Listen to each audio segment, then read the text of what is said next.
So what's up mga kamaster, for today's video gusto ko lang shoutout si Clarence Diaz mga kamaster. Ayan, Clarence.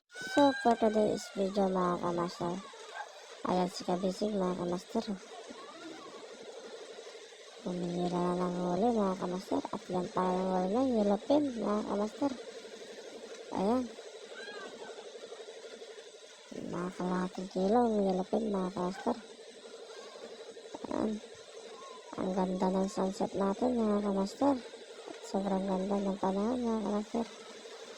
Maganda talaga mga kamaster pag andito ka sa laot, lalo na kapag maganda yung panahon mga kamaster.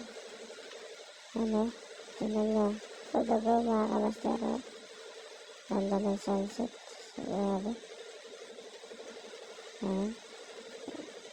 Kasama ko pa si Dongdong at si Kabisig. Yan nga pala mga kamaster yung huli namin.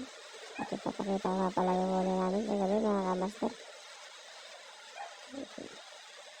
3 peraso yan. At ano, kaso maliit lang mga kamaster. Ayan, may agibis pa. At yan mga kamaster. Yan pala yung ano pa kasal. At yan mga kamaster, hanggang dito na lang yung video natin. Thank you for watching.